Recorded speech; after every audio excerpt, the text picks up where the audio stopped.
Quem virá em nosso auxílio? Foi isso que nós cantamos no Salmo 120, Salmo de resposta à primeira leitura, como uma provocação para nós. Certamente em algum momento da vida, todos nós já experimentamos uma profunda escuridão, um profundo desespero, uma profunda falta de esperança. O momento em que nós olhamos e parece que nós não enxergamos um horizonte, que nós não enxergamos uma saída. O momento que o peso dos acontecimentos à nossa volta parece grande demais e nós parecemos estar absolutamente sozinhos. E neste momento desta solidão é que nasce esse grito que o salmista colocava neste salmo: quem virá em nosso socorro?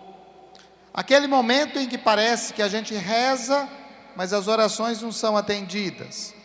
Aquele momento que parece que as palavras se confundem, que o nosso pensamento fica confuso e nós não conseguimos nem expressar aquele sentimento verdadeiro. Parece que Deus está distante, parece que Deus está ausente. Os santos passaram muito por isso. Santa Teresa vai dizer que durante um longo tempo da sua vida, ela estava no Carmelo e ela corria pelos corredores do Carmelo, justamente gritando: aonde está Deus? Aonde está Deus nestes acontecimentos? Também Santa Teresa de Calcutá vai falar desta experiência de uma profunda solidão. Isso é algo bastante humano. Isso é algo que toca a nossa existência, a nossa realidade. Esse não saber aonde está Deus. E quando esta confusão está à nossa volta, nós não conseguimos enxergar nada com clareza. Nós não conseguimos ver nada com objetividade. Tudo parece grande demais, tudo parece enorme demais e nós parecemos muito pequenos. É uma experiência que se aproxima ou que se realiza naquela realidade da depressão. O salmista aqui, quando ele faz esse grito, quando ele dá esse grito, ele está vivendo este momento de uma profunda depressão. E aí, a liturgia de hoje, ela nos coloca diante do poder e da força da oração. A primeira leitura mostra a situação concreta de Israel. Israel está em terra inimiga, Israel está caminhando para a conquista da terra prometida, que ainda é uma promessa porque não se realizou, mas ali existe um verdadeiro conflito. E Moisés dá uma ordem a Josué: vai, escolhe alguns homens para descer em combate, e enquanto isso eu vou permanecer na oração. Aqui são duas coisas muito concretas e muito importantes.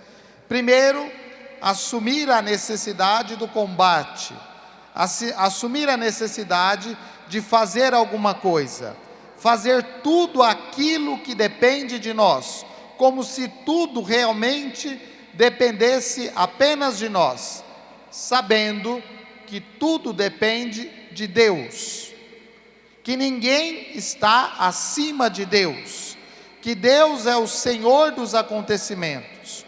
Por isso a importância e a força da oração.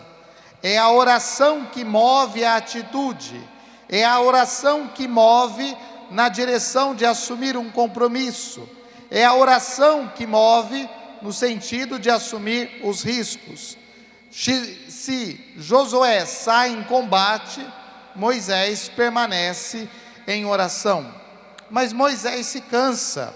Os braços de Moisés, que ficavam erguidos em sinal de oração, estão cansados.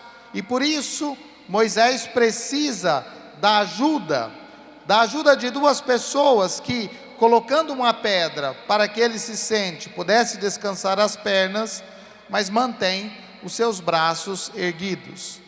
Às vezes na nossa caminhada, nós também encontramos pessoas que nos auxiliam, pessoas que nos apoiam, pessoas que nos ajudam a sentar, mas pessoas que nos ajudam também a não desanimar no caminho da oração, enquanto o combate está acontecendo. Não adianta falar que nós rezamos se nós não saímos para esse confronto. Não adianta dizer que nós rezamos e que nós confiamos tudo a Deus, esperando que Ele faça mágica. Deus não é mágico. Deus não é mágico, que faz as coisas acontecerem assim. O compromisso, a oração, ela suscita em nós um compromisso concreto, real e verdadeiro. Mesmo quando nós começamos a desacreditar das coisas. Segunda leitura nos falava disso, né? Às vezes existe tanto conflito, existe tantas situações conturbadas, existem tantas notícias distorcidas, que nós começamos a duvidar das coisas, que nós começamos a não ter mais certeza. E justamente São Paulo vai chamar a atenção sobre isso. Permanece firme naquilo que acreditas, permanece firme neste ensinamento que foi transmitido, permanece firme nesta verdade que foi ensinada. A verdade não pode ser distorcida, a verdade não pode ser modificada por nada, por nenhuma realidade, por nenhuma vontade humana. Esta verdade pode ser esquecida, e nós precisamos permanecer firmes, não só no acreditar, mas também no agir, porque senão a nossa oração é apenas um punhado de palavras que nós tentamos jogar para cima, mas elas não sobem a Deus. O clamor que sobe a Deus é aquele clamor que vem marcado pelo compromisso. E o Evangelho de hoje nos coloca isso de uma forma bastante clara. Aquela mulher, ela não enxerga aquele que está contra ela como inimigo. Interessante que essa mulher diz assim ao juiz iníquo: faça justiça contra os meus adversários, não contra os meus inimigos. Porque ela não tem inimigos, mas ela tem adversários. Ela tem pessoas que querem o seu mal, a sua ruína. E não só a ruína dela, mas a ruína também do seu filho, daquela criança. Ela quer esta ruína. O adversário está aí para isso. O adversário está aí para se opor, para se contradizer, para se contrapor. E às vezes vai achar um juiz iníquo que aceita e que vai adiante com essa história. Mas a mulher não desanima.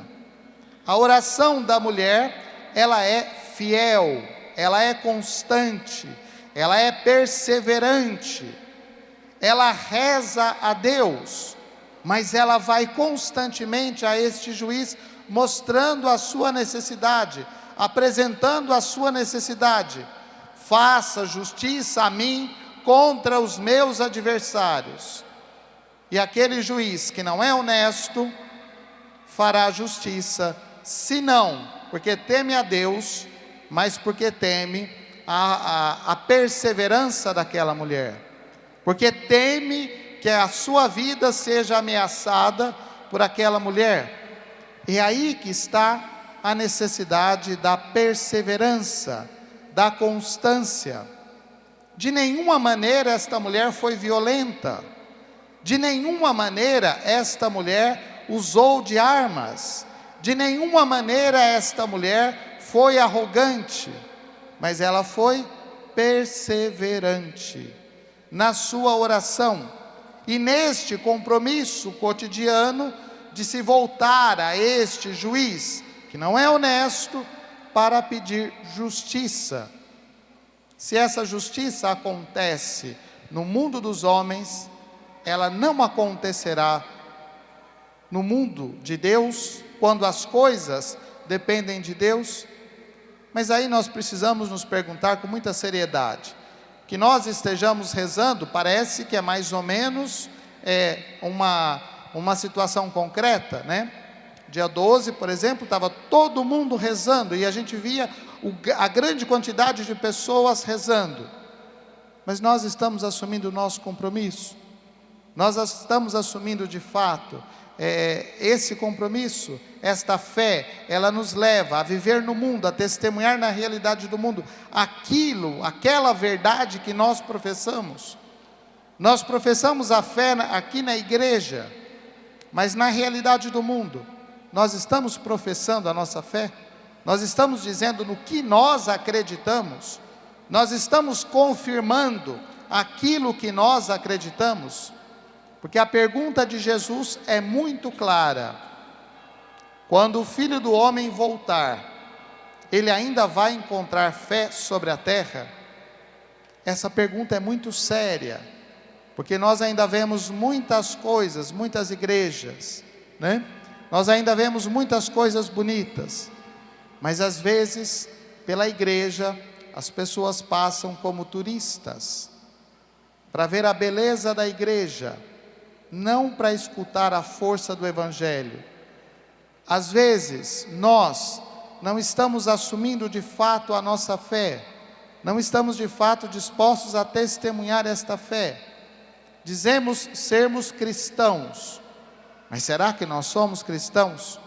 Porque os nossos gestos, as nossas atitudes precisam demonstrar isso, ou existe uma contradição. Esta mulher insistiu na oração, como Moisés insistiu na oração, mas naquele momento era necessário também o testemunho, como sempre é necessário que nós tenhamos a coragem de testemunhar aquilo que acreditamos. Louvado seja nosso Senhor Jesus Cristo.